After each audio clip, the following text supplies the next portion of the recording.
Kajian kita telah sampai ke muka surat 84. Bab hukmi iman man ta'ala fil nasab wa naha 'ala al-mayyit. Hadis yang ke-55. An Abi Hurairah qala Rasulullah sallallahu alaihi wasallam ithnatan fil nas huma bi kufr at-ta'n fil nasab wan niyahatu 'ala al-mayyit.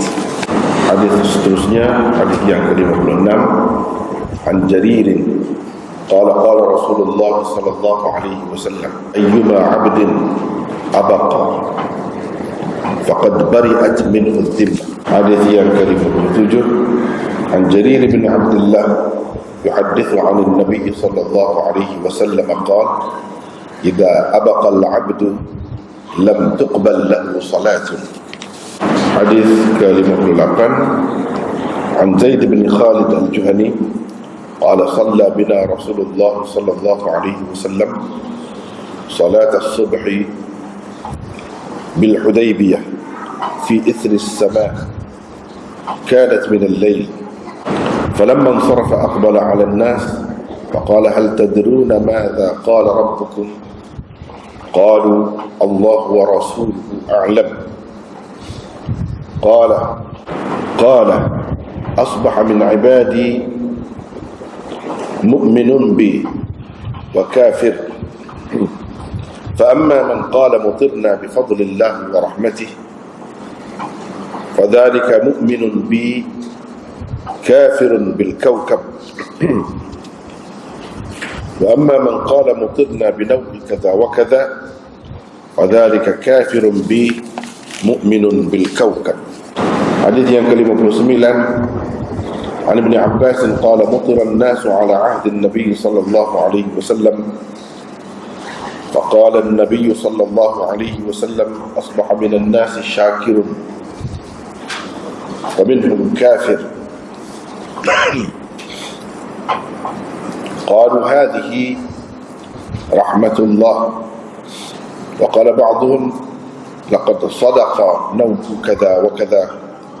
قال فنزلت هذه الآية فلا أقسم بمواقع النجوم حتى بلغ وتجعلون رزقكم أنكم تكذبون. Kita kembali ke surat 84, yaitu tajuknya bab hukum iman orang yang mencerca nasab dan meratapi orang mati. Abu Hurairah radhiyallahu anhu meriwayatkan, katanya Rasulullah sallallahu alaihi wasallam bersabda, ada dua perkara pada manusia. Maksud manusia itu ialah manusia muslim. Kedua-duanya dapat menyebabkan mereka menjadi kafir. Satu, mencela keturunan, dan dua, meratapi mayat, meratapi orang mati. Bab seterusnya ialah bab hukum iman hamba yang lari. Ini lari meninggalkan tuannya. Jarir radhiyallahu anhu meriwayatkan, katanya Rasulullah sallallahu alaihi wasallam bersabda, apabila seorang hamba sahaya lari dari tuannya, terlepaslah jaminan daripadanya. Maksud jaminan itu ialah jaminan Allah dan Rasulnya, terlepas daripadanya. Hadis yang ke-57. Jarir bin Abdullah radhiyallahu anhu meriwayatkan, katanya Nabi sallallahu alaihi wasallam bersabda, apabila seseorang hamba sahaya lari, maksudnya dari tuannya, maka sembahyangnya tidak diterima. Rasanya kita setakat itu sajalah. Ini halnya pula. Setakat itu saja dulu, insya-Allah.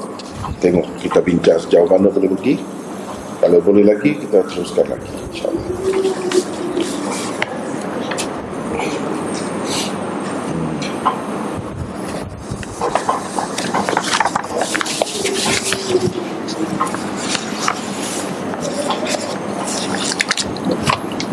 Bab hukum iman orang yang mencerca nasab, yakni keturunan, dan meratapi orang mati. Di situ kita ada nota 251. Boleh lihat di bawah tu, berhubung dengan tajuk. Sebab biasanya kita bincang tentang tajuk yang dibuat itu, walaupun dia bukan dibuat oleh Imam Muslim, tapi menarik untuk kita memahami tajuk-tajuk itu, sebab ia ada kaitan dengan hadis yang dikemukakan di bawahnya. Tajuk di atas adalah pilihan Al-Ithiobi.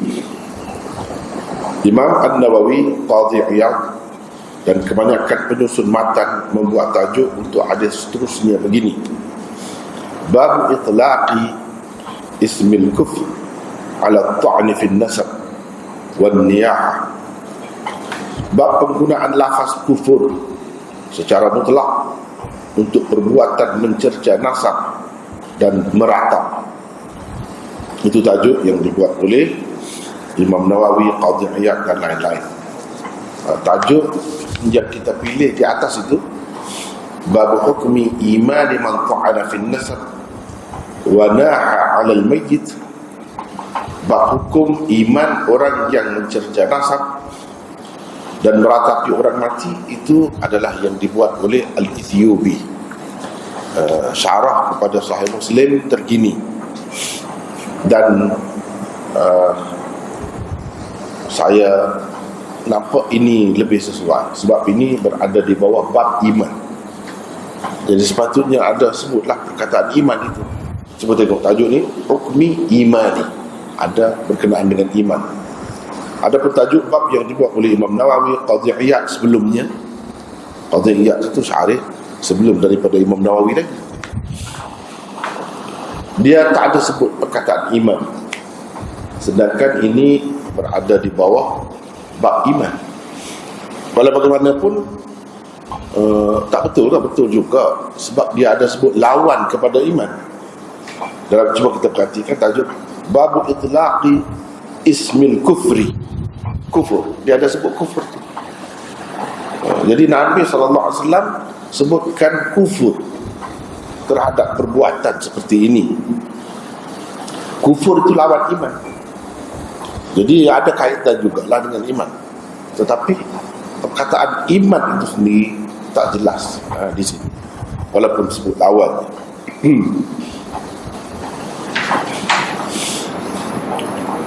Al-Ubbi membuat tajuk begini: Bab qawlihi sallallahu alaihi wasallam, Sintani fin nas huma bihim kufrun. Bab sabda Nabi SAW, dua sifat manusia yang merupakan kekufuran pada manusia. Dia buat tajuk gitu. Di sini pun tak ada sebut perkataan iman. Yang ada ialah kufur, lawan kepada iman. Bolehlah juga, boleh juga gitu. Jadi lawan kepada kufur itu diletakkan di bawah iman, itu pun boleh. Tetapi saya nampak yang lebih sesuainya sebut perkataan iman itu sendiri, sebab masih di bawah kitab iman. Orang-orang ni macam Imam Nawawi, Qadhi Iyad, Al-Ubbi dan lain-lain, dia tak pilih itu sebab dalam hadis yang tersebut di bawah ni tak ada sebut iman, tak ada lafaz iman. Yang adanya lafaz kufur. Jadi diutamakan lafaz yang terdapat di dalam hadis di bawah tajuk.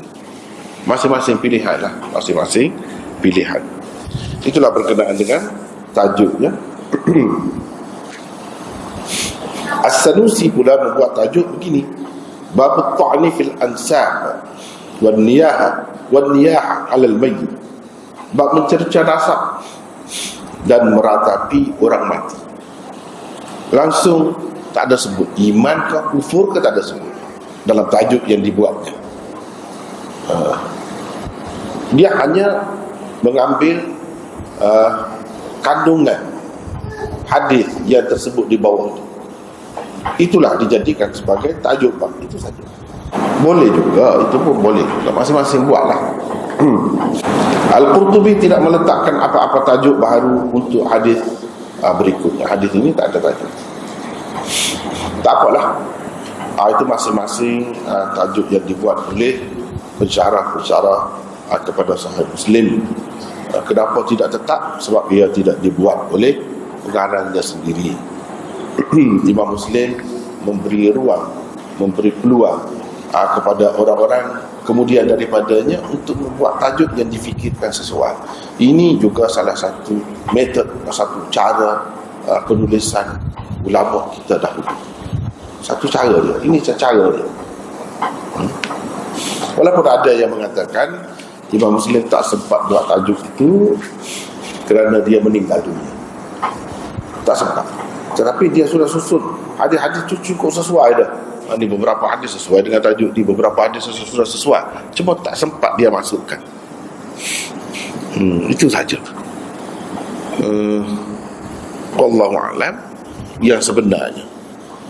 Tapi satu lagi pendapat mengatakan tidak dia sengaja kosongkan supaya dapat diisi oleh orang-orang yang datang kemudian menurut apa yang mereka fikirkan sesuai tajuk dia mereka buat sendiri. Itu pendapat yang kedua. Pendapat yang pertama tadi kata tak sempat. Yang mana yang betul, wallahu a'lam.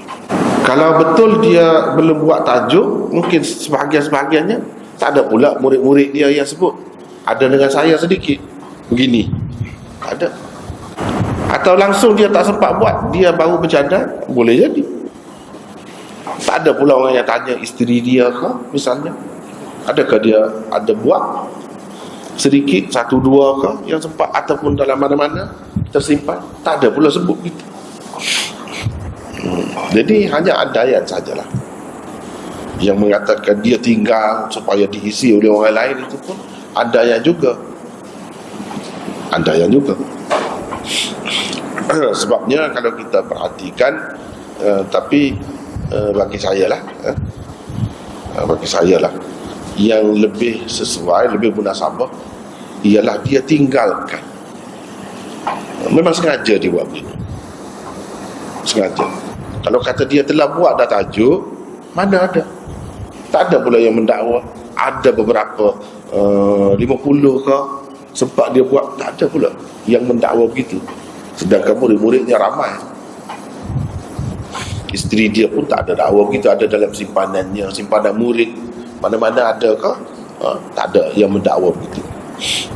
Imam Muslim misalnya hanya sempat membuat 20 tajuk saja. Ini yang dia buat. Yang lain-lain tak sempat. Tak ada dakwaan begitu. Jadi bagi saya yang lebih tepatnya ialah memang dia sengaja. Asasnya kenapa dia buat begitu? Telah ada asasnya di dalam Sahih Bukhari. Imam Bukhari pun ada buat begitu. Memang sengaja.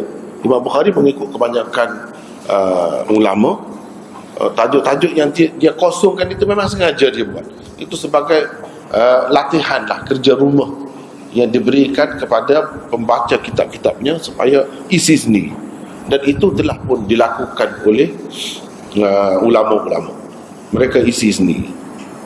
Jadi Imam Muslim pergi ke depan lagi. Kalau Imam Bukhari ada banyak tajuk dia buat, hanya ada beberapa dia tinggalkan sebagai ujian supaya orang yang baca kitab dia ni buat sendiri. Imam Muslim pergi lebih jauh lagi, semua kitab dia dikosongkan, kamu cuba buat sendiri. Dan amanah yang ditinggalkannya itu disambung oleh ulama-ulama hadis, dan mereka buat kerja inilah kerja mereka. Jadi kalau saya tak, sebab itu saya fikir tajuk ini perlu. Kalau nak kira mengambil kira mukhtasar, ringkasan, tak perlulah tajuk. Ambil saja hadis Muslim tanpa tajuk, lagi ringkas lagi. Tapi saya tidak fikir begitu. Saya fikir tajuk ini penting. Sebab apa? Dia ada kaitan dengan kehendak Imam Muslim juga. Dan akan nampak kehendak Imam Muslim itu jika kita bawakan juga tajuk yang berbeza-beza.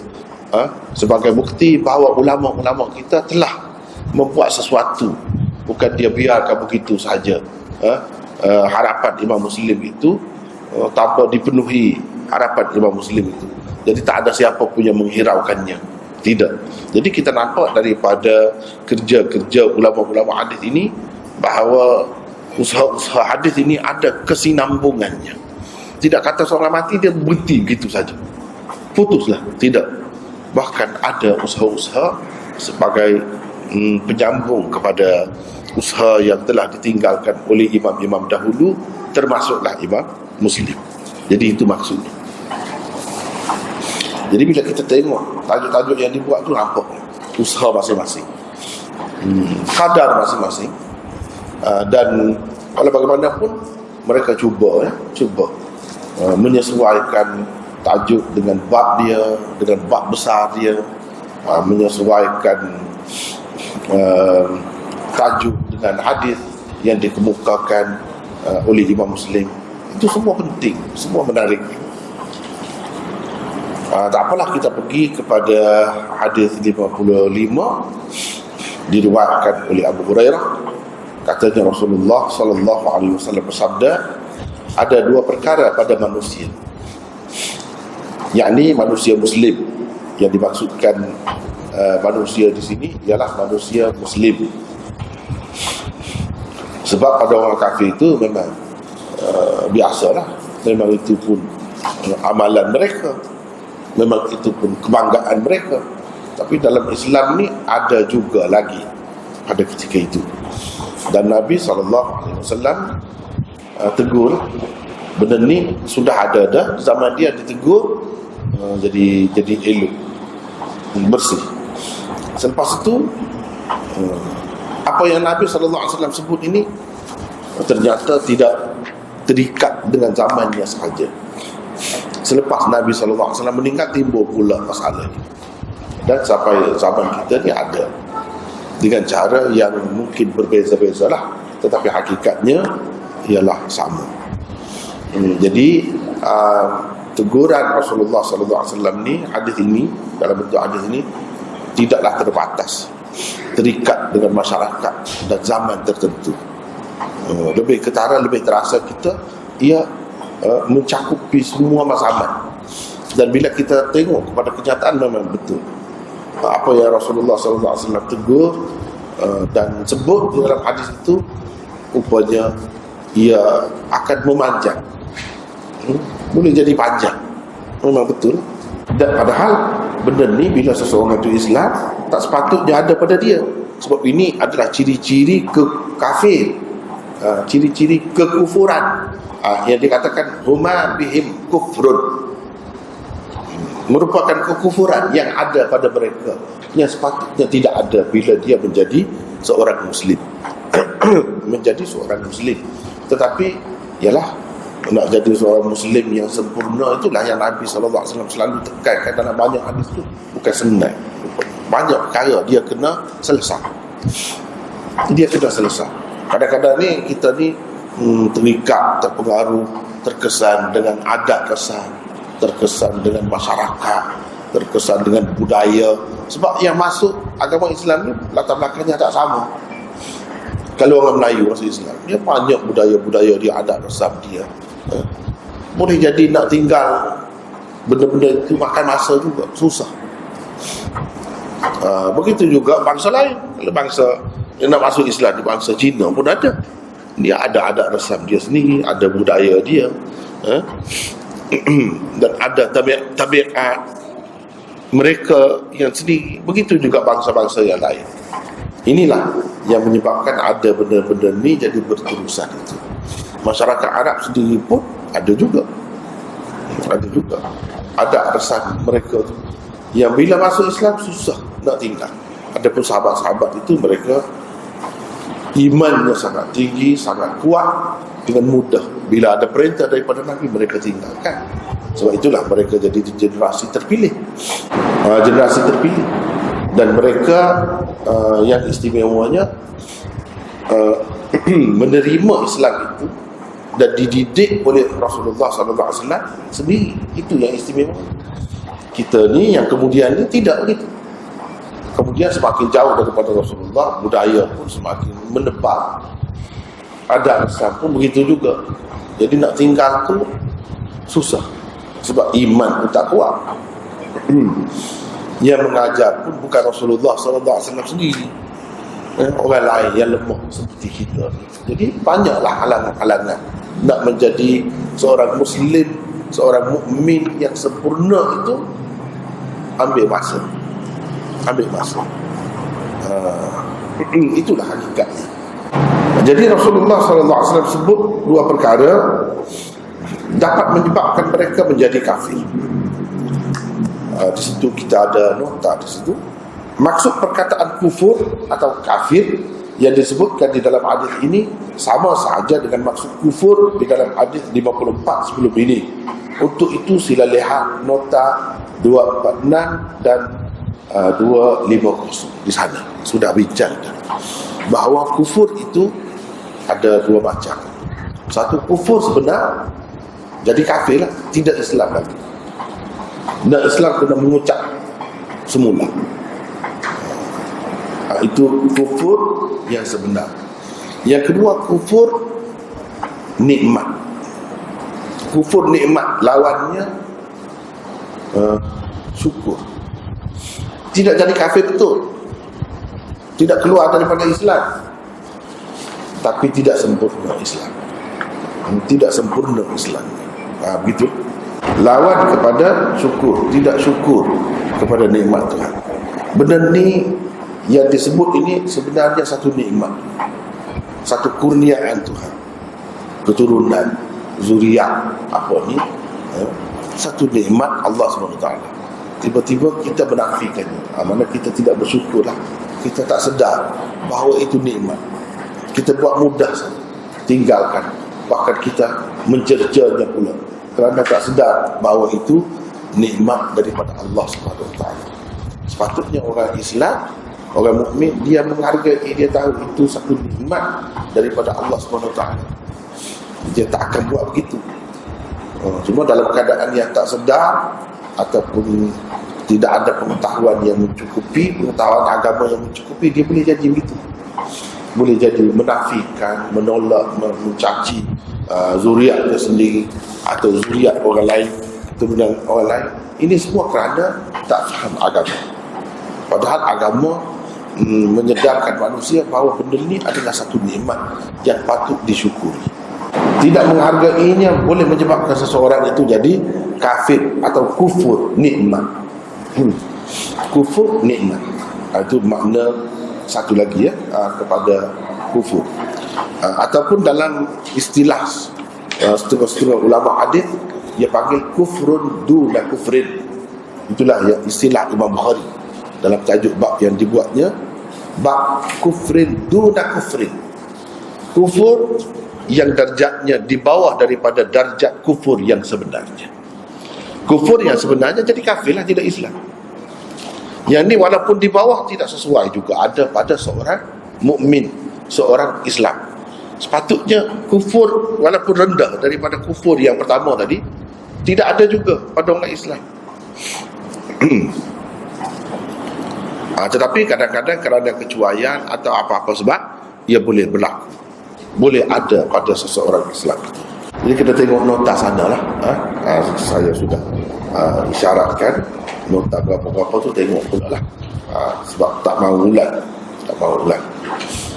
Yang pertama, mencela keturunan. Ini besar maknanya. Jadi bila seseorang itu mencela keturunan, itu dia sudah ada sifat kufur. Sama ada kufur sebenar ataupun tidak, itu masih ada perincian. Tapi kufur lah, Nabi sendiri telah sebut perkataan kufur. Kalau kita sebut kufur pun tak sama. Walaupun kita kata berat pun istilah itu telah digunakan oleh Nabi SAW. Jadi istilah kufur ini boleh digunakan untuk kufur yang sebenarnya, boleh juga untuk digunakan untuk sesuatu yang kurang daripada kekufuran yang sebenarnya, tetapi ia juga merupakan ciri-ciri orang kafir atau ciri-ciri kekufuran. Ia bukan ciri-ciri keimanan, bukan ciri-ciri seorang muslim, seorang mukmin, bukan. Kalau nak ada pun ini ciri-ciri orang kafir, sifat-sifat orang kafir, layak kalau nak ada pada orang kafir. Bahkan orang kafir pun kita tengok tidak begitu. Walaupun kita kata tak ada agama, tak pegang dengan agama yang sebenarnya. Bahkan kadang-kadang orang yang tak percaya kepada agama pun terima benda tu, mengakui kepentingannya, keistimewaannya, mengakui dia ada keturunan dan dia boleh sebut ayah dia mana, mak dia mana, boleh sebut dia ada keturunan, ini keluarga dia, dia bangga. Orang kafir pun ada macam tu. Tapi kalau nak kira, kalau nak ada pun benda ni layak hanya ada pada orang kafir. Sebab orang kafir tu setengah-setengahnya agama dia tak betul lah, sudah diselewengkan. Jadi ajaran yang benar tu mungkin tak sampai kepada dia, lalu dia mengamalkan ajaran yang salah. Mungkin kalau orang kafir tu tak percaya pada agama, patut juga ada sifat itu pada dia, sebab dia tidak mendapat bimbingan dan hidayat daripada Allah. Patutlah kalau dia ada begitu. Orang Islam ni tak kira tak patut. Jadi kalau orang kafir pun ada yang baik, ada yang jaga keluarga dia, ada yang jaga bangga dengan keturunan dia, kita tidak lagi teruklah, kita teruk sangatlah. Itu maksudnya. Orang kafir tu pun boleh terima, kita tak terima, teruk sangat. Baik, kita keturunan di sini mencela keturunan, sama ada keturunan sendiri atau keturunan orang lain, termasuk kedua-dua. Termasuk dalam perbuatan mencela atau mencerca juga perbuatan mengubah atau menafikannya. Mengubah, itu termasuk juga. Kadang-kadang mengubah itu kerana kebodohan, boleh jadi juga kerana kebodohan. Dia rasa lebih, sebenarnya itu satu penghinaan, satu kebodohan, boleh berlaku juga. Jadi keturunan sendiri macam mana menafikan? Memang dia suami isteri, dapat anak dia tak mengaku itu anak dia. Itu mencela keturunan tu. Seorang suami isteri, seorang bapa lah, bila dapat anak dia tak mengaku anak dia. Ini salah satu bentuk mencela keturunan. Bila dia tak mengaku anak, tidakkah itu secara tidak langsung berarti dia menuduh isteri dia mengadakan hubungan dengan orang lain? Sebab dia tak akan dapat anak kalau tidak ada hubungan dengan lelaki. Bila dia secara sah sebagai suami kepada perempuan itu, dan dia menafikan anak, berarti secara tidak langsung dia telah menuduh isteri dia tu melakukan perbuatan sumbang, dan dia telah menuduh anak itu sebagai anak haram. Ini makna mencela keturunan, sesuatu yang tak patut sangat, tak sesuai sama sekali dilakukan begitu. Kalau orang kafir dia nak menafikan, boleh jadilah sebab dia kadang-kadang sistem keluarga dia tu terlalu longgar. Dalam pada dia ada mengadakan hubungan dengan satu orang tu, dia adakan juga hubungan dengan orang lain. Seorang perempuan itu, dia mengadakan perhubungan dengan seorang perempuan itu, orang lain pun ada juga buat perhubungan dengan perempuan. Jadi patutlah kalau dia kata ini bukan anak aku, sebab boleh jadi anak orang lain. Ni kalau Islam ni sah, isteri dia dengan suami dia sajalah, macam mana dengan orang lain? Kalau dia sebut ini kes berat, tuduh. Kalau isteri dia dakwa, suami dia kena sebab juga, sebab menuduh orang berzina. Perempuan yang mukmin, yang baik, muhsanat, dia tuduh berzina. Sebab itu dapat anak. Anak siapa? Kalau bukan anak dia. Walaupun dari segi zahirnya hukum Islam mengatakan al-waladu lil firash walil ahir al-hajar. Anak itu adalah kepunyaan tuan punya tilam. Tuan punya tilam maksudnya suami lah. Bila dia kahwin secara sah, anak tu macam mana, serupa ke tidak serupa dengan dia ke, anak dia lah. Itulah yang mengikut peraturan Islam yang sah. Sebelum ada ujian cara ujian keturunan DNA apa tu, sebelum ada itu semua lah. Hukum Islamnya al-waladu lil firash. Kalau selagi dia tidak menafikan, anak dia lah. Kurang ke lebih ke, sama rupanya ke tidak sama rupanya, sama rupa dengan orang lain ke, tak kira. Selagi tidak ada pendakwaan, itu anaknya. Walil akhir al-hajar. Kalau orang lain dakwa, saya mengadakan hubungan dengan isteri awak, itu anak saya tengok muka dia seperti saya, tengok kulit dia seperti saya, dan sebagainya. Pun dalam agama dia kata al-hajar, dapat batu saja. Orang yang mengadakan hubungan sulit hanya dapat batu. Dapat batu tu dalam peribahasa, dalam simpulan bahasa Arab, maksudnya sia-sia, tidak akan dilayan. Tidak akan dilayan. Dapat batu. Batu nak boleh telan, telan lah. Kalau nasi boleh telan lah. Nasi roti ke boleh telan lah, mengenyangkan. Kalau batu boleh telan, telan lah. Tak boleh, mana sia-sia. Tidak akan dilayan. Yang akan dapat batu. Maksudnya satu, sia-sia. Yang kedua, maknanya dikutuk, dihina orang. Orang akan menghalaunya seperti menghalau anjing. Kalau anjing, paling dengan batu lah. Orang tak akan layan. Dia tidak terhormat di dalam masyarakat. Orang akan pandang hina, teruk dia. Orang tak mahu dia berada dalam majlis. Halaunya dengan batu, dapat batu saja. Dua, maknanya. Yang ketiga dapat batu, boleh jadi dia akan direjam. Itu maksudnya rejam-rejam tu dengan batu. Sebab kalau dia dakwa dia berzina dan dia muhsan, kena rejam. Jadi apa untungnya nak dakwa-dakwa begitu? Dia kalau nak mengaku itu anak dia, dia kena kahwin secara sah. Ni isteri orang dia dakwa anak dia. Banyak perkara lah yang peliknya, banyak perkara yang tidak boleh diterima. Masyarakat pun tak boleh terima, agama pun tak boleh terima. Jadi macam mana dia tak boleh buat begitu? Banyak perkara. Banyak perkara. Kalau dia, mana dia mengaku dia berzina, itu anak dia. Bila mengaku dia berzina, sama ada kena sebat atau rejam. Itu maksud batu. Suami itu sepatutnya dia tidak menafikan.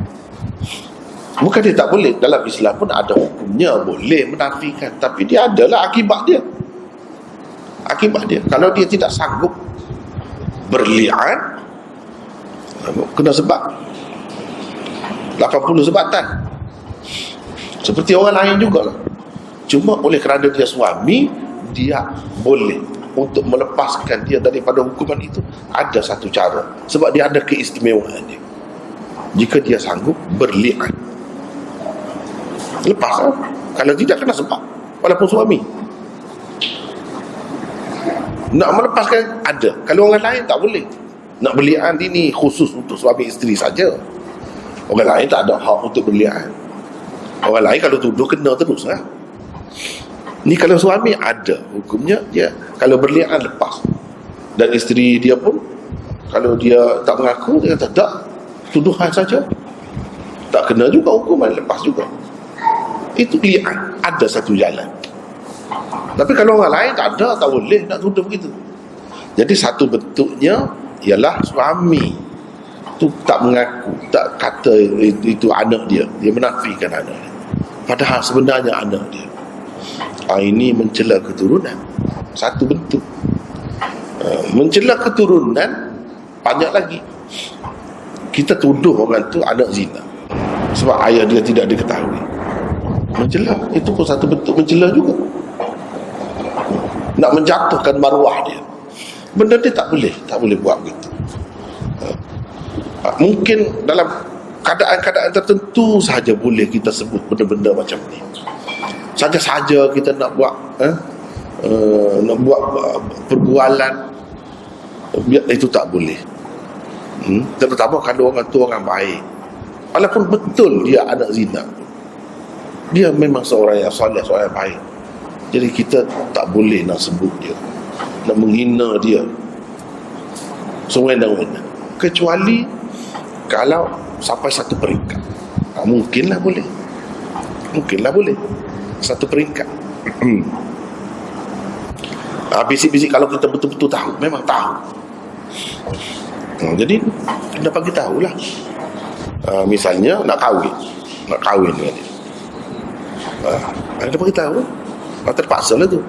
Kalau tak sampai peringkat tu, jangan nak sebut-sebut kekurangan orang yang berkait dengan maruah, jangan. Tapi kalau sampai ke peringkat itu, boleh. Gitu, sekadar tu sajalah. Nak buat halwa mulut, kata tak boleh. Nak sedap cakap, selalu cakap sebut, nak menghina, tak boleh. Tapi jika sampai satu peringkat, bolehlah, terpaksa lah dia kira pada masa tu, atas dasar Nabi SAW menyebutkan kekurangan sahabat. Bila Fatimah binti Qais menyebutkan ada dua orang meminang saya selepas dia dicerai oleh suami dia. Yang pertamanya Abu Jaham, yang kedua Muawiyah. Dia pergi cerita kepada Nabi SAW. Nabi SAW pun kata kepada dia, Abu Jaham itu dia tak letak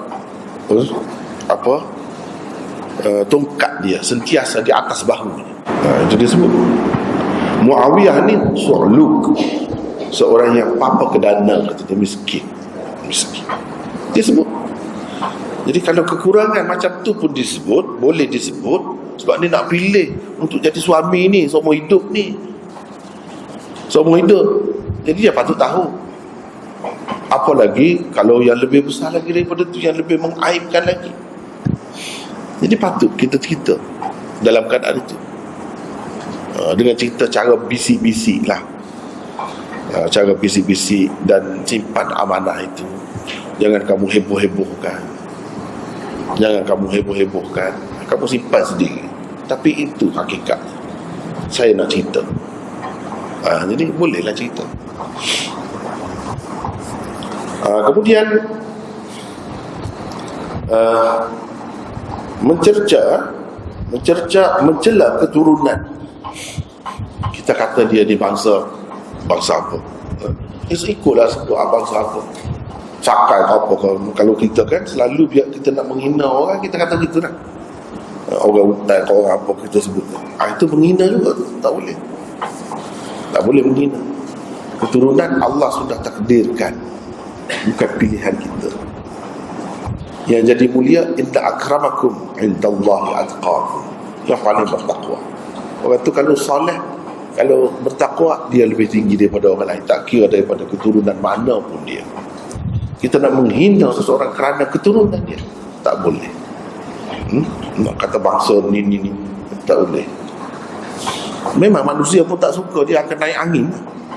Lah kalau kita bangkit bangsa sama juga.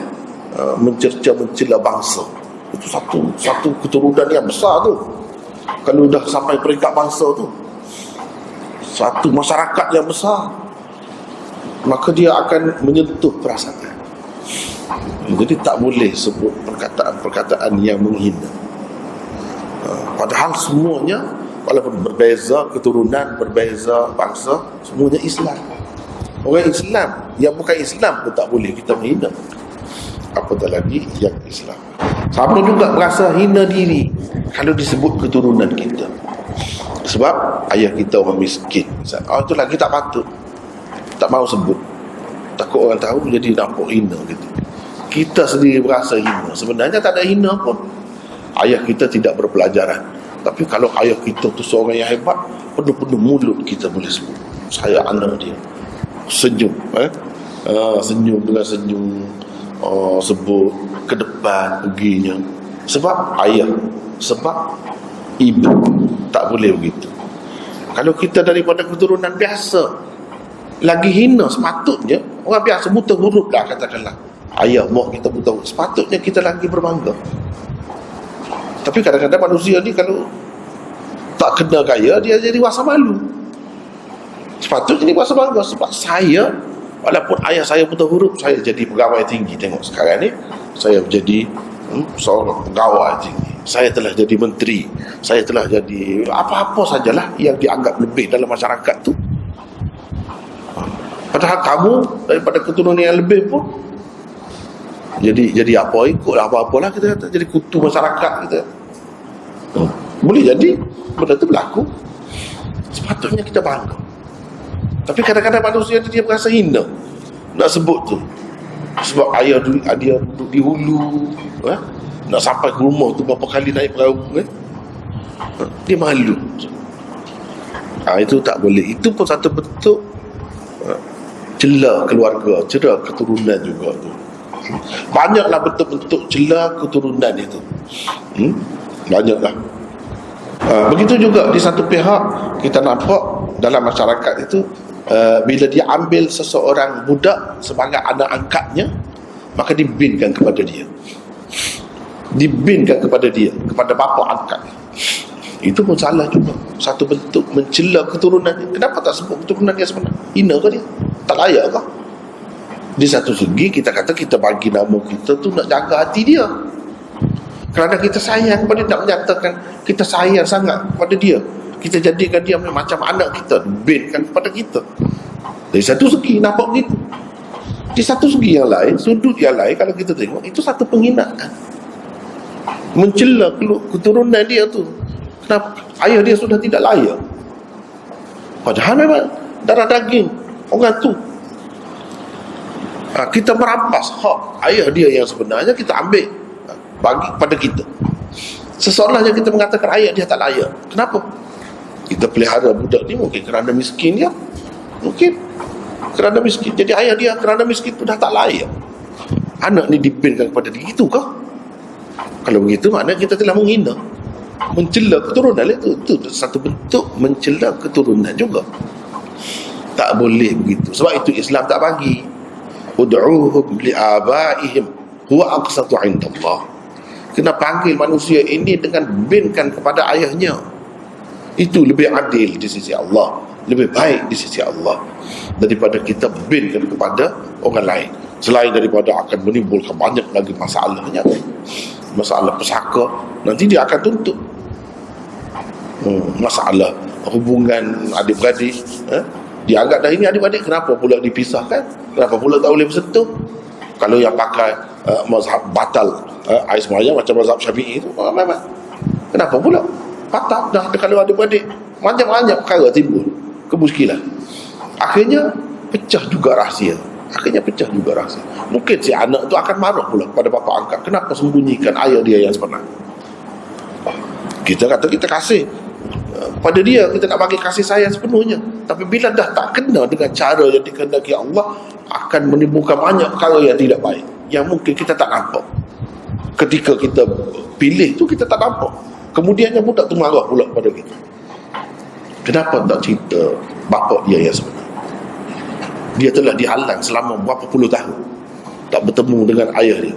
Kadang-kadang orang ni dia takut anak ni, sebab biasa pun dalam masyarakat tu pun gitu. Bila dia bertemu dengan ayah dia tinggal, sedih lah, tak mengenal langsung jasa. Begitu pula dalam masyarakat yang ayah tu langsung tak peduli pun kepada anak dia. Tiba-tiba bila anak dia bertemu dengan ayah, dia tinggal lah. Itu biasa dalam masyarakat berlaku. Tapi hubungan darah bukan dia begitu kuat, tarikan dia tu sehingga jadi gitu. Jadi ayah angkat ni dia takut keadaan itu berlaku, dia sembunyikan. Banyak berlaku, dia sembunyikan. Akhirnya boleh jadi macam-macam orang ni. Ada juga yang tak kisah, ada juga yang jadi sedih. Terutama kalau ayah dia tu orang biasa, dia ni orang yang cerdik, yang sedar, dia naklah berkhidmat kepada ayah dia. Ayah dia lagi miskin, dia nak kenal lah. Siapa tak kenal kadang-kadang? Tak kenal begitu. Dia kena bin kepada ayah dia yang betul, biar dia tahu daripada awal lagi. Tidak terkejut sangat. Kalau dah besar, lagi terkejut, lagi sakit hati, sedih lagi. Itulah bentuk-bentuk mencela keturunan. Banyak lagi lah yang lain-lain lagi termasuk dalam ini. Sebab itu Nabi SAW kata ini termasuk dalam kekufuran. Ciri-ciri kekufuran yang masih ada pada seorang Muslim sekiranya ada benda macam ni. Jadi tak boleh ada lah dalam apa bentuk yang kita sebut tadi, tak boleh, semua bersih. Barulah jadi muslim, mukmin yang sebenarnya, yang sempurna. Kalau ada tersangkut di mana-mana, ini satu dia sebut, dia tak sebut semua kan. Banyak perkara kan dia nak menyempurnakan Islam seseorang tu banyak, tapi dia tak sebut sekaligus. Sebab kalau sebut sekaligus mungkin ngebah situ, mungkin terduduk situ, banyak sangat, rasa berat lah. Sebab itu dia bagi sikit. Dia bagi tu 2 dia sebut, 3 dia sebut, bagi tu. Tapi selalu ada supaya manusia ni merasa tak berat bila tidak sekaligus itu. Rasa tak berat. Cuba yang ni dulu, cuba baiki. Yang lain pula cuba pula baiki. Itu cara Rasulullah sallallahu alaihi wasallam. Dia bukan macam buku letak setepak gitu. Letak setepak gitu. Ini nak menyempurnakan iman ni. Menengu lah tengok. Macam mana lah aku nak boleh buat dia benda macam ni. Orang macam aku rokok pun payah nak tinggal. Macam mana suruh tinggal ini. Suruh sempurnakan, hiaskan diri dengan sifat ini. Sifat yang asas pun, yang baik pun tak ada. Berat. Sebab itu dalam mengajar, cara Nabi SAW disebut sikit-sikit. Pilih 2, 3, kadang-kadang 4, gitu ya. Sambil-sambil. Tidak kata sekali duduk tu bagi semua. Tidak begitu. Mencela keturunan. Ini kalau kita tengok keturunan ini dalam Islam, yang dah berkait, dia kata ciri-ciri kekufuran. Kalau kekufuran, kalau dalam setengah-setengah masyarakat yang ada kasta terutamanya Hindu, lagilah. Dia keturunan tertentu tak boleh naik. Macam mana pun dia bijak pun tak boleh naik. Tak boleh jadi menteri. Sebab apa? Sebab keturunan. Dan keturunan ni mulia. Macam mana jahat dia? Sebab keturunan semata-mata. Dia dijadikan daripada kepala Tuhan. Yang ni dijadikan daripada dada Tuhan. Yang ni dijadikan daripada perut Tuhan. Kamu dijadikan daripada tapak kaki Tuhan. Jadi Tuhan tu tapak kakinya kurang juga. Sebab kalau jadi daripada tapak kaki tu jadi kurang. Jadi mana tapak kaki Tuhan tu kurang jugalah. Ada pula Tuhan kurang. Tapi begitulah agama yang tak benar ni, memang begitu sifatnya. Dan meratapi mayat. Yang kedua, meratapi mayat.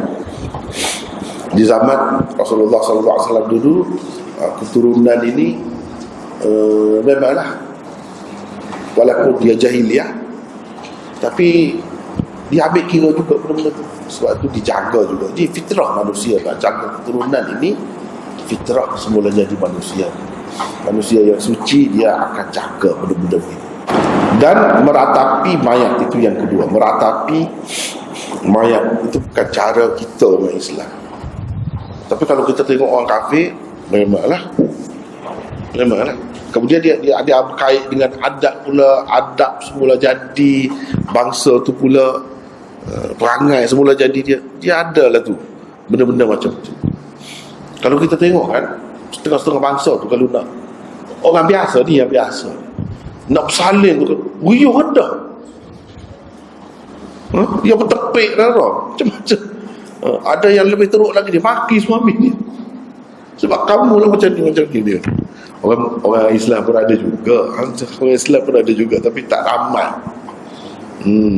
Terutamanya kalau orang Melayu, memang dia perangai dia tu jenis tu. Dia susah nak bunyi-bunyi ni. Dia senyap begitu. Mengalir air mata pun mengalir lah air mata. Berpeluh-peluh pun nak bersalin pun dia tahan juga. Tapi setengah-setengah kan, tidak begitu. Ini perangai asal dia. Asal dia memang macam tu. Dia merau, dia bertepik, dia teriak. Kuatlah. Jadi bising dalam wak bersalin tu bising. Bising kerana bertepik tu lah. Padahal tidak semuanya. Ini yang asal, tabiat asal. Bila dicampur dengan ajaran agama pula, dia jadi semakin jadilah. Kena macam tu, semakin jadilah. Kalau tidak meratap ni, mana tanda kamu tidak sayang kepada ibu bapa kamu, atau sesiapa yang kematian lah, adik-beradik kau, siapa kau, tanda tidak sayang. Maka dia berguling. Yang asal dia memang dia jenis melampau. Ada jenis melampau kan. Bangsa-bangsa ni setengah-setengahnya memang begitu. Jadi kita kena faham, kalau orang kita kan dia beradab, lembut, setengah-setengah tidak begitu.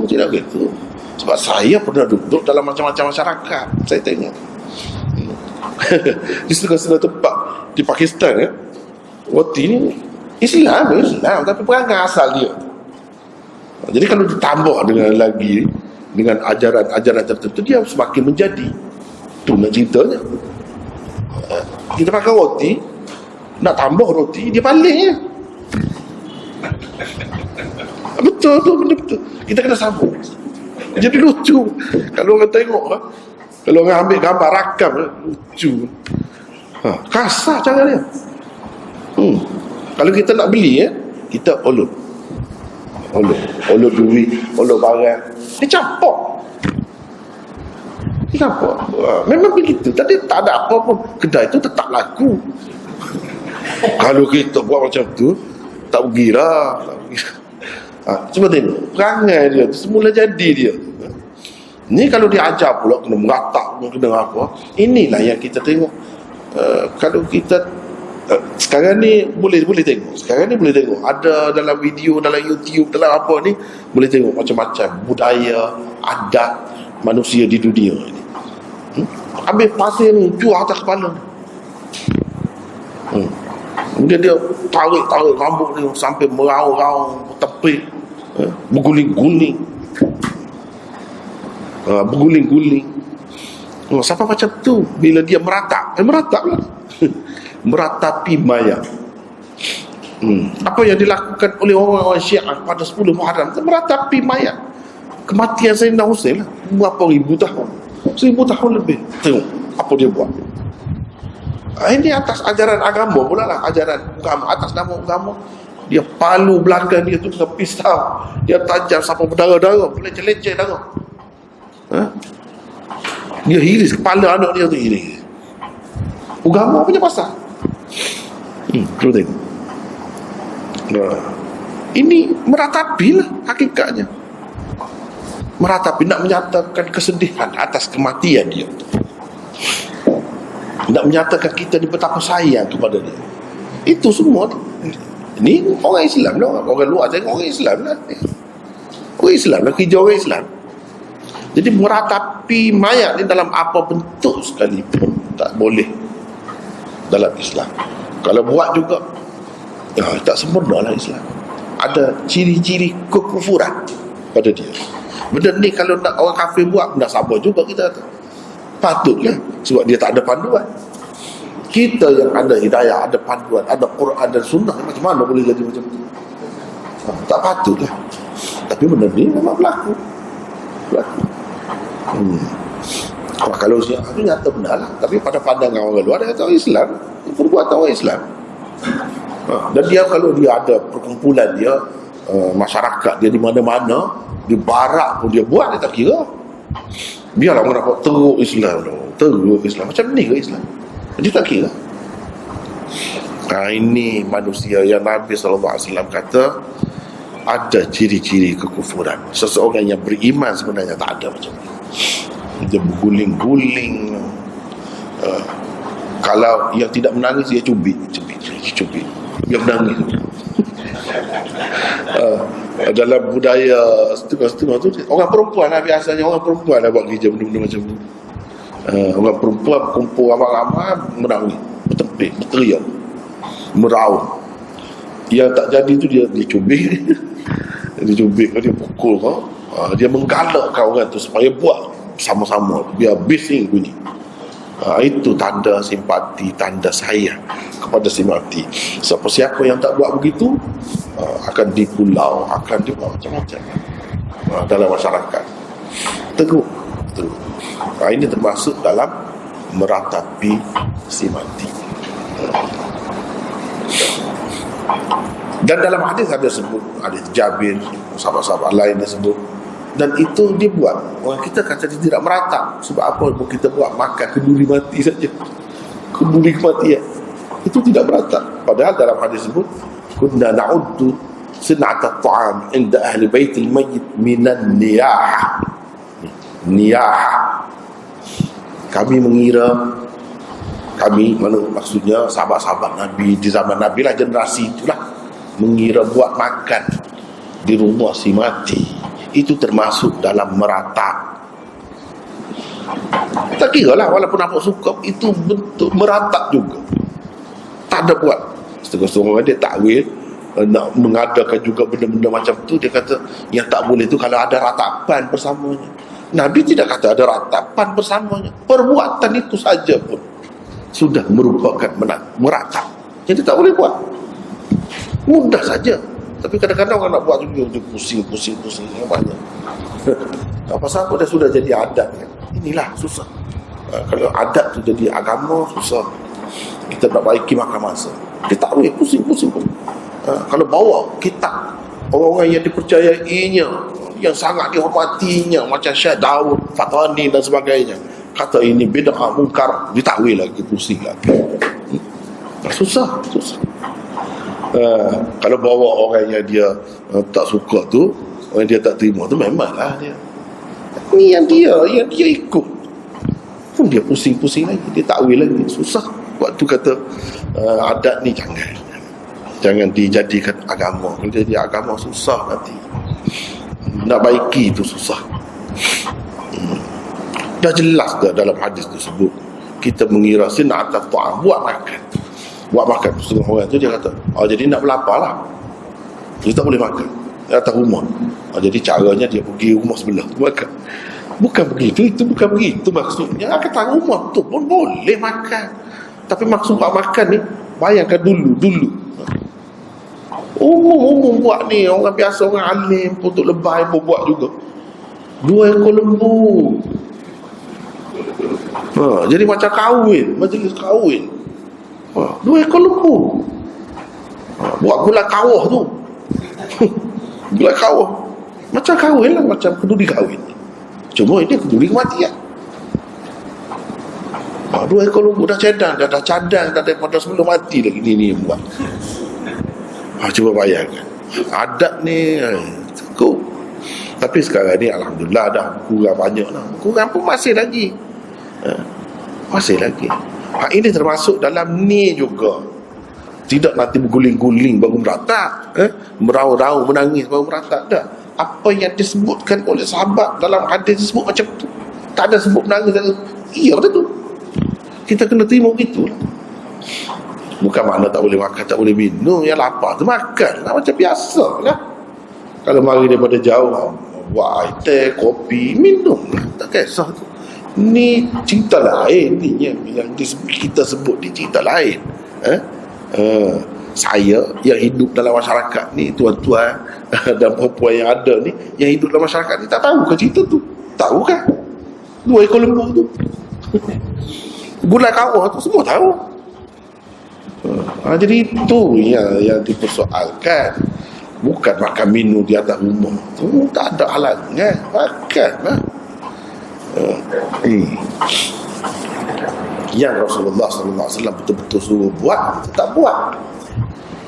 Orang lain tu bagi makan kepada si mati, itu dia disuruh tak buat itu.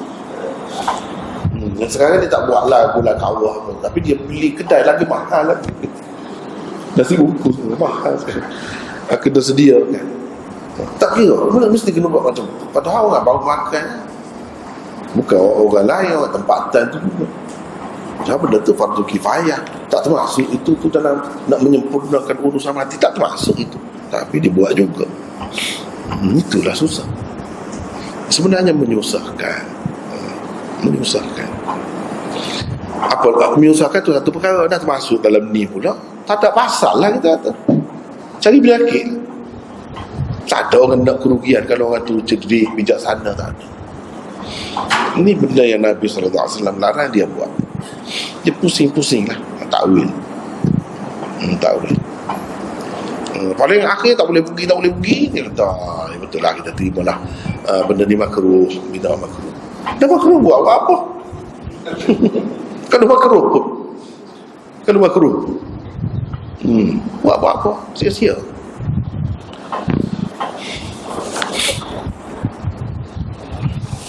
Perkataan an-niyaha itu asalnya bermakna meratap dengan tangisan yang kuat. Naha, yanuh, maknanya ada suara lah, bunyi suara. Tapi yang dimaksudkan di dalam hadis ini ialah perbuatan beratap itu sendiri. Sama ada ia dilakukan dengan tangisan yang kuat ataupun dengan cara-cara lain. Tak kira. Seperti memakai pakaian hitam, mengibarkan bendera separuh tiang, membuat pengumuman secara besar-besaran. Ini termasuk semua lah. Memuji-muji si mati secara berlebih-lebihan dan sebagainya. Yang ni bangkit, dia sebut kelebihan si mati itu. Habis. Yang ni pula bangkit, sebut pula. Itu termasuk semua tu. Walaupun dalam bentuk pujian. Tak boleh. Bukan begitu caranya. Kalau bangkit tanya, tuan-tuan, adakah sesiapa yang ada si mati ni abang saya, mungkin dia berhutang dengan sesiapa, kalau ada tolong ceritakan, kita lepaskan dia. Itu lain. Itu tak apa, itu bagus kan kalau buat macam tu. Bukan tak boleh bercakap, boleh bercakap, tapi bercakap tu benda apa? Kalau nak puji-puji kadang-kadang yang tak sepatutnya tak ada, tapi dah jadi adat, dah kena sebutlah. Yang bukan-bukan tak kena sebut yang tak elok. Takkan yang sebut dia ni sebenarnya kaki Arab. Saya tahulah. Saya berapa kali pergi keluar negara dulu dia. Dia kaki, takkan nak sebut gitu. Sebut yang baik-baik saja. Padahal pura-pura nipu semua. Tak ada semua tu.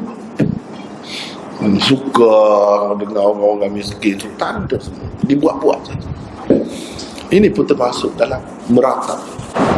Kalau puji secara sederhana, sekadar begitu, tidak ada majlis khusus, lepas seorang-seorang, macam majlis kahwin lah, ini mari rejiskan air mawar, yang ni pula tu kan, jadi macam budaya adat itu. Ada cara-cara tu, tertib dia tu. Kalau sebut memang dia seorang yang baik gitu, itu lain.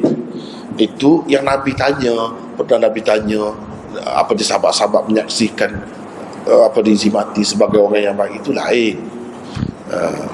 Itu yang baik betul lah, tak ada rasmi, tak ada protokol yang khusus, yang orang terpaksa, bukan sebenarnya mungkin kita tahu tapi terpaksa sebut yang baik padahal tak ada kebaikan pun. Yang macam itu maksudnya, yang macam itu. Perkataan an-niyah atau meratap di dalam hadis biasanya dikaitkan dengan kaum wanita. Justru pernah ada suatu ketika Rasulullah SAW membai'ah kaum wanita dengan salah satu tuntutan baginda, ialah mereka tidak boleh meratap. Nabi secara khusus sebut, kamu jangan meratap lagi. Bila berbai'ah dengan Nabi, perempuan berbai'ah dengan Nabi, Nabi sebut itu secara khusus. Sebab apa? Sebab pada masa itu perempuan yang meratap. Tapi kalau sekarang ni, kalau mengikut amalan orang Syiah lah, dia tidak khusus dengan perempuan, lelaki pun bukan main hebatnya. Kalau saya rasa orang Syiah ni tak ada belakang yang tidak berparut rasanya. Semuanya parut, dah kena pisau tu, pensan situ, sibuk pula ambulans, hospital penuh, hospital. Doktor-doktor ongkol yang duduk rehat kena panggil semua. Kerana kebodohan manusia yang dibiarkan dalam masyarakat, akhirnya kita lah yang kena jaga dia pun juga. Sibuk, darah-darah, bukan main, susah kumpul darah di hospital. Cuma bagi kepada pokok dia. Tidak bodoh. Itulah sebabnya pengajaran agama yang betul menyelamatkan manusia daripada kerugian dunia dan akhirat. Dan kalau salah tengok, darah tu nak kumpulkan senang. Kalau bagi kepada orang yang bermasalah betul, okeylah, senang hatilah. Orang yang bagi tu pun reda lah. Tapi kalau bagi kepada yang macam ni, sengaja dia tumpahkan darah. Bila pening, bawa ke hospital, ambil darah kita. Tapi dah dia rakyat, kena riayah, jagalah, kena meraihkan juga dia. Kalau tidak, dia kata pula kepada pemerintah. Kan susah. Langkah baik kalau awal lagi tak berlaku, senang, selesai, tak ada masalah tu. Banyak lagi masalah lain yang kena hadap dalam hidup ni. Tapi itulah yang berlakunya. Yang saya tengok sendiri dengan mata kepala saya, dan saya pun kena benda-benda macam ni. Dan apabila Syiah lalu kan di hadapan universiti kita belajar tu, lalu dia berlakulah pertembungan.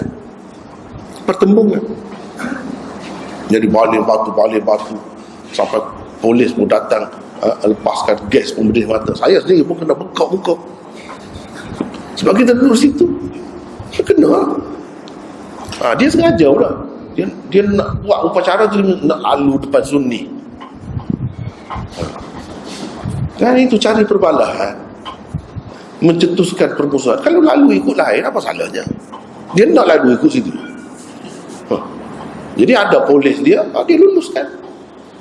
Ada pegawai-pegawai dia, menteri dia, tak benar, luluskan. Jadi pemerintah dulu menimbulkan kekacauan sebenarnya. Dia akan jadi begitu. Inilah akibatnya bila ada ajaran yang tak betul, yang tak benar. Memecah belahkan masyarakat, membuatkan masyarakat dia jadi bercelaru. Dia yang benar. Macam mana tak berlaku pertembungan di situ. Dan perempuan-perempuan tu teruk, perempuan pun dalam upacara. Ialah tempat kita ni tak buat. Sebenarnya buat juga secara tertutup.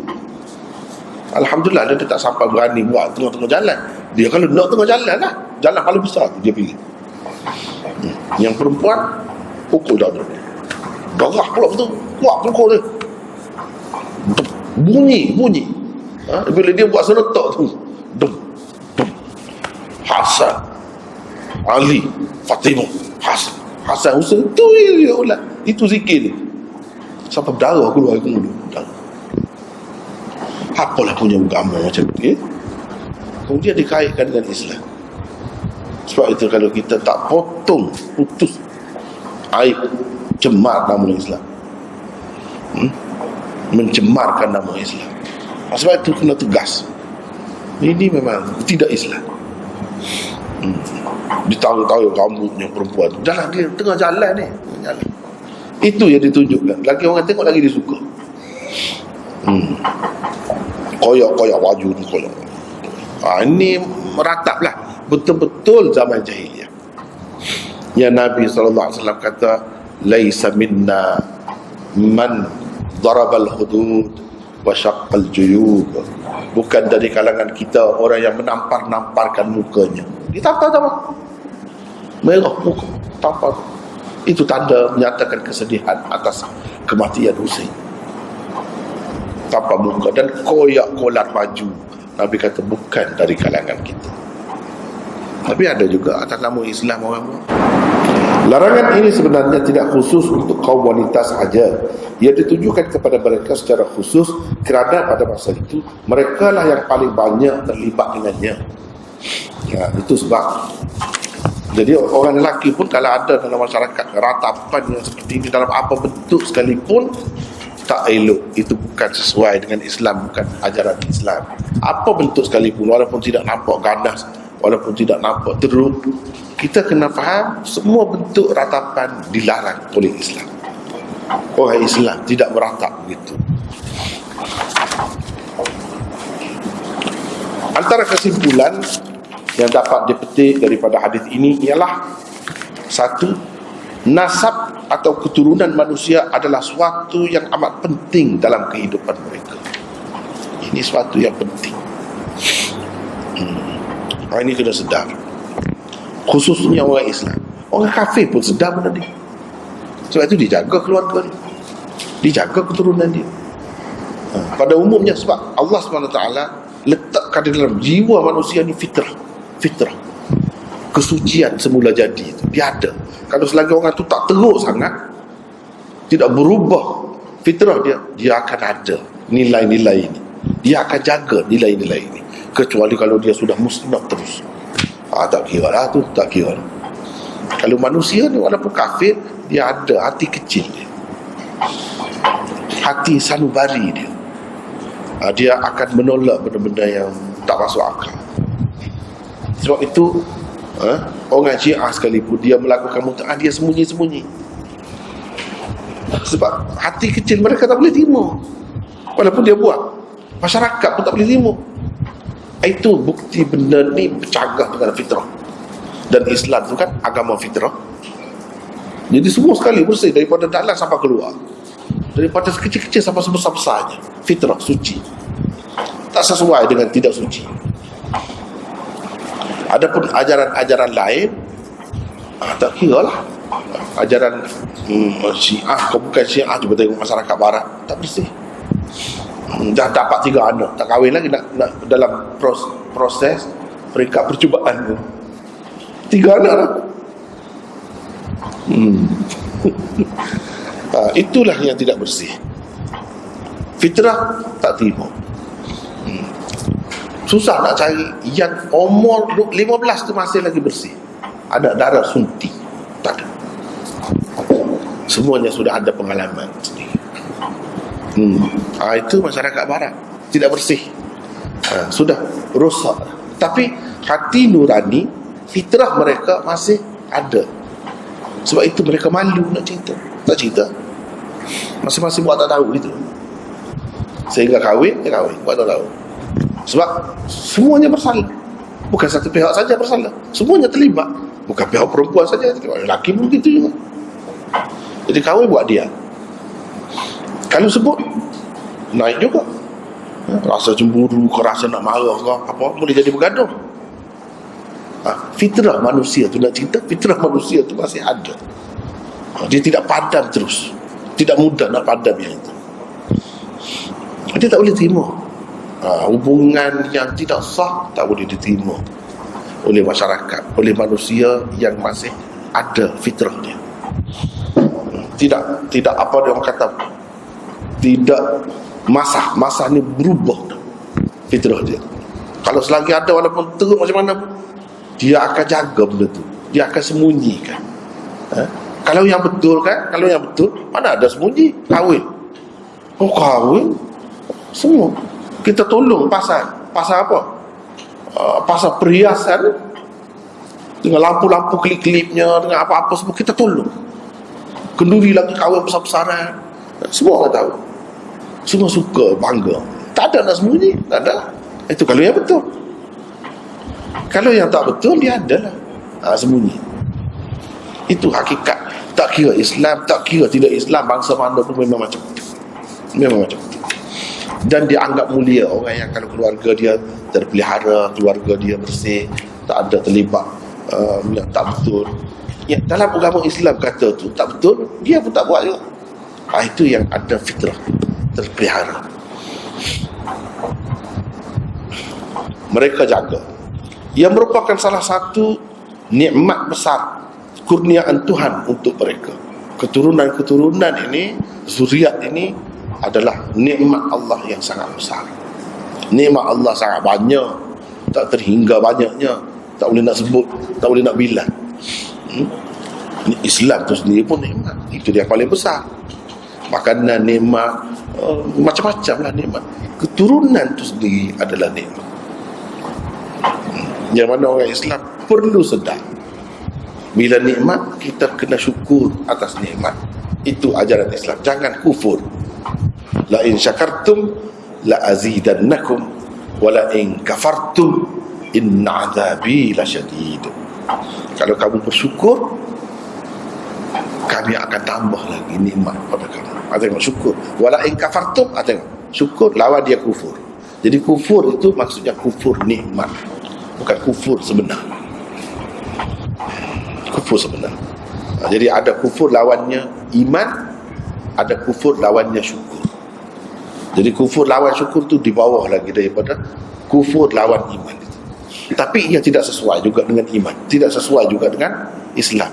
Bukan sifat orang Islam itu.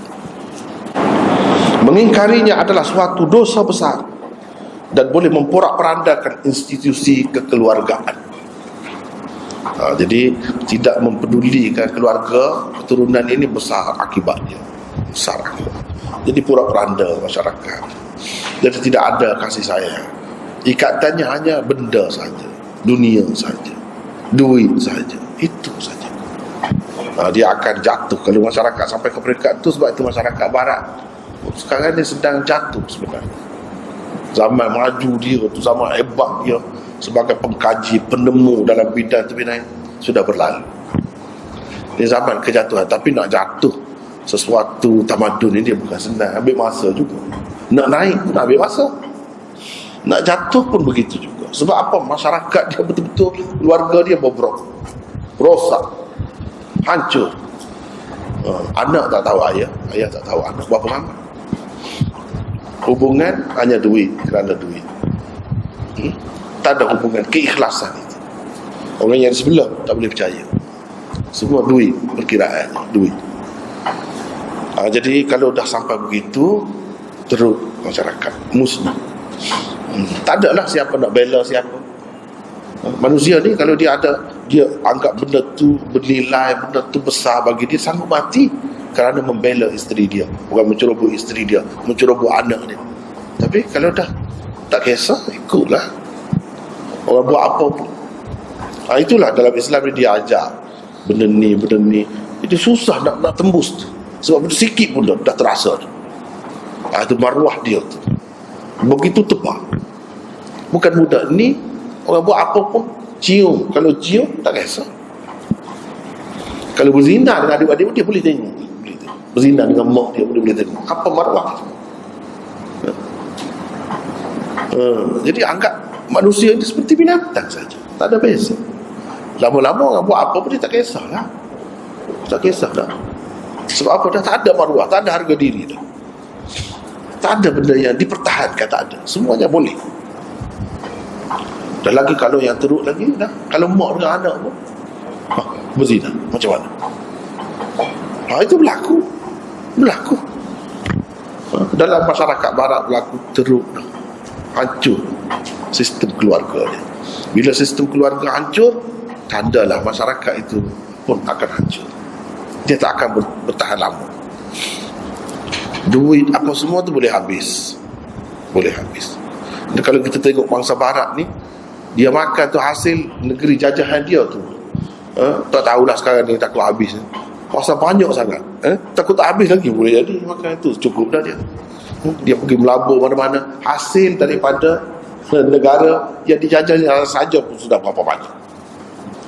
Kalau dia tak buat kerja, pemakan itu pun tak habis-habis. Tapi dia akan habis juga lama-lama. Sebab mereka tidak menjajah lagi, tak ada negeri yang dijajah. Jadi sampailah masa dia. Bila begitu dia jadi seperti orang lain lah. Belajar habis. Bila habis dia kena buat kerja. Dah tak suka dah kerja, suka berpoya-poya saja. Yang buat kerja ni dulu nenek moyang dia. Yang sekarang ni hanya menikmati saja. Dia tak tahu dah kerja yang berat-berat, yang susah-susah. Tapi selagi sistem dia tu ada, susah lah. Sistem tu lah yang jaga dia. Sebab tu dia boleh bertahan juga lama. Tapi bila sistem itu hancur, habis. Sebab itu takut sangat sekarang ni Islam. Sebab Islam ada sistem ekonominya, ada keuangannya, ada sistem pemerintahannya, ada kekeluargaannya. Semua ada lengkap, kokoh kalau dijaga. Dia tak boleh lawan, dia tak boleh menghadapi Islam. Sebab itu dia takut. Apa cara pun tak sekat, nak halang supaya umat Islam ni tak bangkit. Kalau bangkit, dia jatuh. Padahal kalau bangkit orang Islam bukan nak buat apa pun dengan dia. Nak minta dia masuk Islam, tu saja. Kalau dia masuk Islam, jadi selamat dia. Tu. Tapi dia takut. Takut sebab dia tak tahulah Islam dia bawa rahmat. Tu saja. Sehingga difitnah macam-macam fitnah. Itulah. Yang kedua, manusia haruslah tahu mengenai asal usul mereka. Dia kena tahu. Jangan anggap benda ni tak penting. Tak penting. Jadi kita kena tahu. Sebab bila tahu kan, dia ada semangat. Jaga maruah nenek moyang kita dulu. Malu. Dia ada benda-benda macam tu. Maruah tu. Begitu juga kalau satu bangsa lebih besar lagi lah. Jadi jangan tidak ada itu. Kalau tak tahu asal usul, tak jaga asal usul, jadi kita ni tak ada harga lah. Tak ada harga. Tak boleh kita nak buat contoh. Cuba tengok. Ingat. Ini mencemarkan nama baik keluarga kita. Dia ada. Dan kalau tak ada semua tu, tak kisah, masing-masing buat lah. Yang ketiga, bahaya memalsukan maklumat penting. Bahaya. Jadi banyak berlaku dalam nak itulah keturunan tadi, dipalsukan. Macam ayah angkat tadi yang kita sebut tadi, palsu, bin dia, padahal bukan bin dia, bukan anak dia. Yang keempat, manusia tidak boleh dicela dan diejek kerana keturunannya.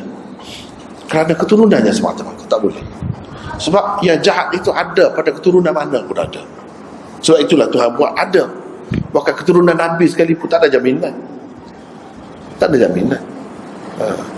Yang sepatutnya menjadi standard ukuran kita ialah ketakwaan dia. Itulah yang disebutkan dalam Quran. Selepas dia sebut bangsa-bangsa, inna khalaqnakum min dzakarin wa untha wa ja'alnakum syu'uban wa qabaila lita'arafu, dia sebut inna akramakum 'indallahi atqakum. Bukan main comel tu. Sungguhnya kami jadikan kamu lelaki dan perempuan. Dari lelaki dan perempuan kami jadikan berbangsa-bangsa, bersuku, kaum ada. Untuk apa? Bukan untuk berkelahi, bukan untuk bermusuh, bukan untuk menindas satu sama lain, bukan untuk menghisap darah orang lain. Lita'arafu, untuk berkenal-kenalan. Berkenal-kenalan dengan cara macam mana? Kahwin dan macam-macam lagi. Lepas tu dia letak, sesungguhnya yang paling mulia di antara kamu ialah yang paling bertakwa. Dia tidak letak atas bangsa, atas keturunan, tidak letak. Manusia boleh naik setinggi-tingginya, tak kira bangsa apa-apa pun, dengan ketakwaannya. Dan itulah yang ditegaskan oleh Nabi SAW dalam haji wada'nya, haji perpisahan. Tak lama sebelum Nabi SAW meninggal, bahawa la fadla li arabiyyin ala ajami wala fadla li ahmar ala aswad, dan seterusnya. Tidak ada kelebihan orang Arab daripada orang bukan Arab. Tidak ada kelebihan orang yang berwarna, kulitnya berwarna merah daripada yang berwarna hitam. Tak ada. Bukan itu menjadi ukuran semuanya. Yang menjadi ukuran ialah ketakwaan. Itulah ajaran agama. Jadi nak mengejek tak boleh, tak patut begitu. Sebab nak kata yang baik ada, nak kata yang jahat semua ada. Tak boleh. Yang kelima, haram meratapi orang mati. Cara yang sebetulnya dalam menghadapi kematian ialah bersabar. Itulah cara yang sebaik-baik. Bila bersabar, dapat pahala. Dapat pahala. Bila sabar tu dapat pahala. Kalau tak sabar, tak dapat apa. Boleh dosa dah. Ini saya tak guna, lawan pun tak guna.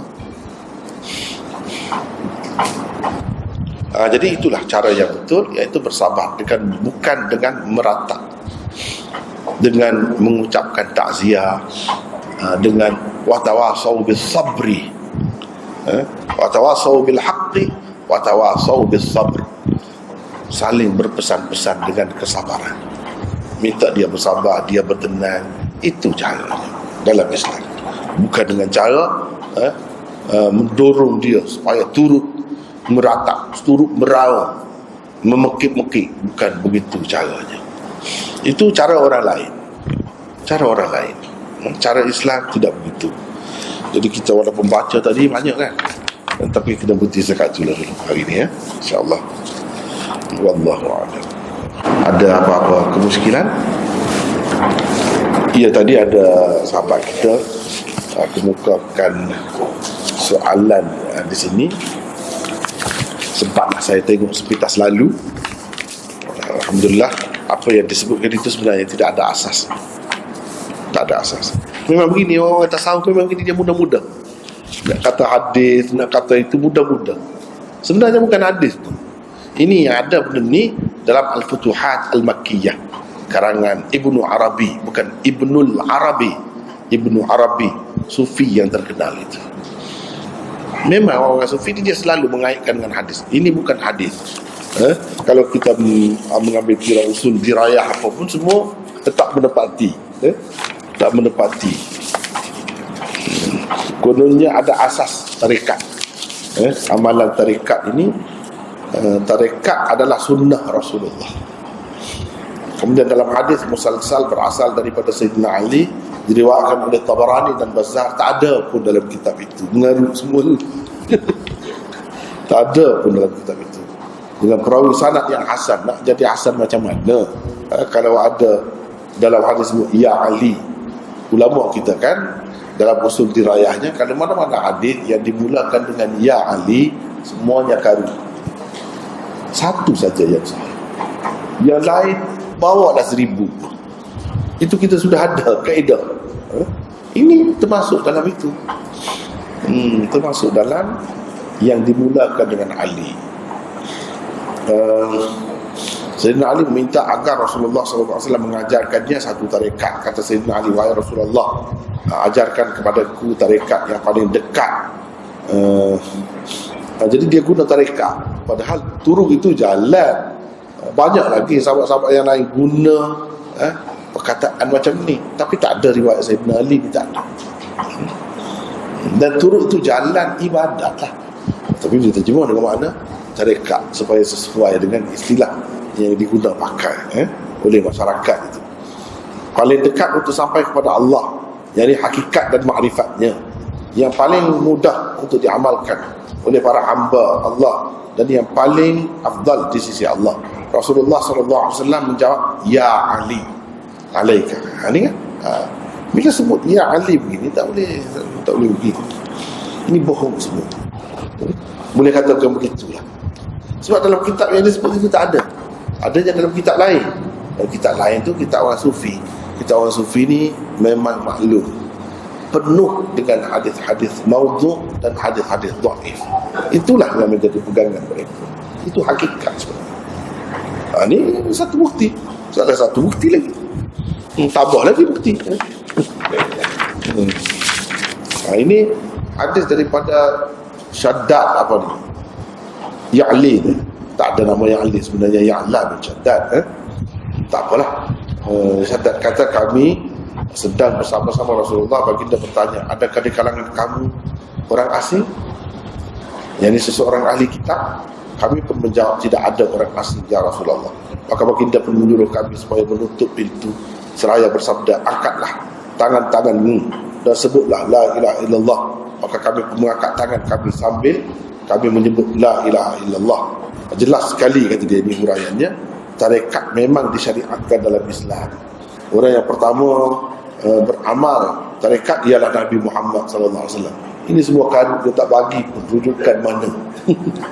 Dia tak bagi pun. Dan yang kita pastikan benda ni ada dalam kitab tasawuf ada. Dan dikaitkan dengan Nabi. Nak kaitkan dengan Nabi ni dia ada lah dalam kitab hadis. Dia kena merujuk kepada hadis. Tapi dia cuba guna hadis juga. Dia cuba guna hadis. Sebab tak boleh. Kalau tak ada hadis, orang tak mahu terima, orang kena faham dah. Dia guna hadis. Padahal menipu atas nama Rasulullah sallallahu alaihi wasallam. Wallahu a'lam. Ada apa lagi?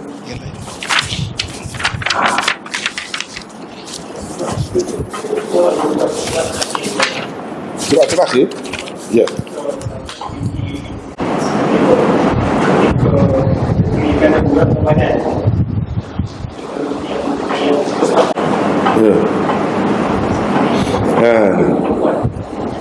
Ini pun tak tahu ni mana puncanya. Dia sebut saja itu.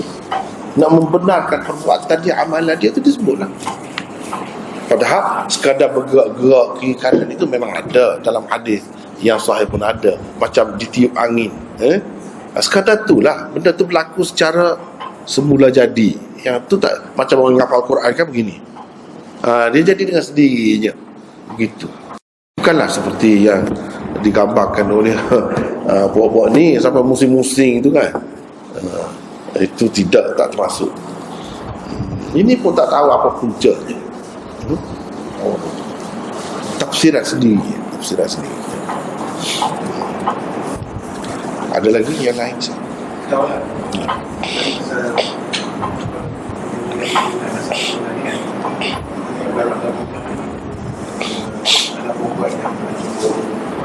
Jadi mereka menyembunyikan apa yang berlaku. Dia masuk dalam kategori. Maksudnya macam mana tu? Kalau kita tengok situasi sekarang, banyak berlaku mengandung kita laju. Ya. Dengan keluarga semangat bunyi kan. Dan ada setengah sampai 1 Itu cerita lain. Itu memang patut pun sembunyikan keaiban itu. Itu tidak salah. Ya kalau sampai menggugurkan itu, ialah satu jenayah lain-lain pula berlaku tu. Itulah benda, kalau dah tak betul asalnya, dia akan berpanjangan tak betul. Berpanjangan tak betul. Tapi cara nak menjaga nama baik sekadar itu boleh lagi, boleh lagi. Dan macam mana dah terlanjur, tapi kena jagalah. Kena jagalah, jangan sampai buang bayi banyak berlaku kan. Jadi cara yang sebaik-baiknya lah. Bukan kita nak mendorong, tidak. Bukan nak mendorong, bukan nak bagi jalan, tidak. Tapi ialah ada benda tu berlaku kan. Kalau masalah menggugur itu bukan masalah yang tidak sah, yang sah pun.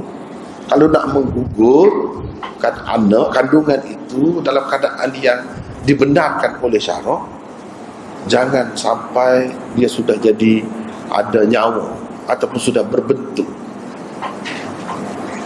Sebelum itu dia ada caranya. Misalnya doktor kan dia boleh tahu, kalau kita biarkan ini, dia budaknya mesti cacat ke mana-mana. Tanyalah berapa ramai doktor tu, misalnya dalam kes macam tu. Di peringkat awal lagi digugurkan, itu lain, bolehlah diterima. Begitu juga yang secara tidak sah pun, janganlah kita buat jenayah tu jenayah yang besar berlapis-lapis. Cuba cari yang lebih ringan. Kalau ia pun begitu kan. Setelah tu lah dah bagi tahu.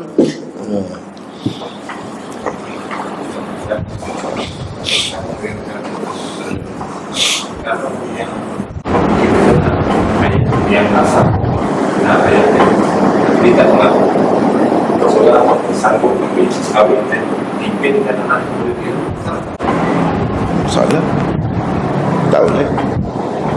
Maknanya tentu tidak anak yang nombor 2 tadi lah. Tentu dah bukan anak yang nombor 2 tadi. Tak boleh. Tak boleh. Tak boleh. Kalau dia tu katakanlah mengadakan hubungan dengan seorang perempuan, dah tak mengandung, lepas tu dia sendiri kahwin, bin kepada dia, bolehlah. Memang kena begitu. Tapi kalau orang lain nak sanggup nak dibinkan kepada dia, tak boleh. Itu satu kesalahan. Ya, bin Abdullah lah, gitulah paling paling selamat. Kalau tidak, takkan tak ada kan. Kalau mengikut hukum asalnya, dibinkan kepada ibu dia. Ibu dia. Kalau boleh, bin kepada yang bertanggungjawab sebenarnya.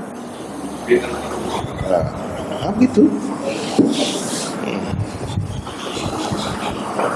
Jadi kalau berlaku begitu, cara yang paling ringan, yang paling mungkin bin Abdullah lah. Sebab itu hamba Allah juga. Jadi kau tak ambil anak tak boleh bin. Kalau yang memang diketahui ada ibu bapa dia, senang kan, bin dia lah. Tapi itu dalam keadaan tu pun ada juga yang tu bin kepada dia, dan nak kononnya nak bagi kasih sayang kepada anak tu. Tak boleh lah. Tak boleh. Dan termasuk juga dalam mencela keturunan. Dalam hadis ni yang kita belajar ini termasuk dalam tu. Kenapa kita tak bagi? Sebab macam dia tak layak kan? Gitu. Tapi kalau yang berzina tadi, mainlah, dia tak mahu kan. Jadi itulah jalan keluar. Supaya tidak timbul banyak perkara lagi yang kemana penghujung dia tu akan pergi. Itu tak apa, susah.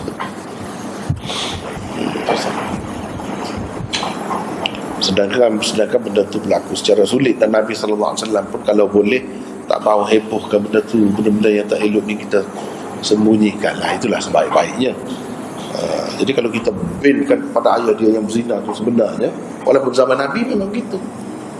Tapi oleh kerana masyarakat dia tu memang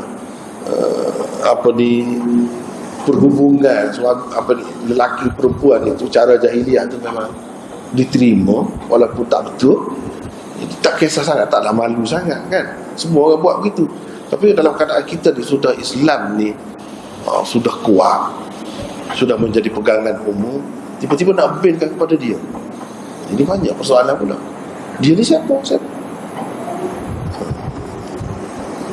Kemudian dia betulkan ayah dia, boleh jadi keliru pula.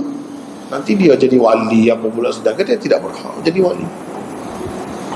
Dia banyak timbul masalah. Jadi akan jadi yang gitulah.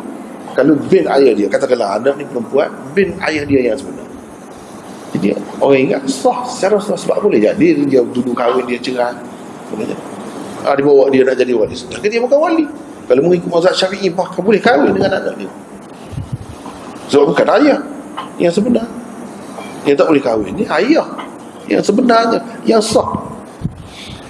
Itu tidak sah. Kalau mengikut mazhab Syafi'i, bahkan boleh kahwin. Itu orang kata mafsadah, keburukan yang terdapat pada kita meletakkan binkan kepada ayah. Ada ayah yang kita kata secara berzina tadi, secara tidak sah tadi lah. Itu antaranya. Boleh jadi berlaku begitu. Boleh jadi juga jadi aib berpanjangan, jadi semua orang tahu. Sedangkan Nabi SAW suruh kita sembunyikan.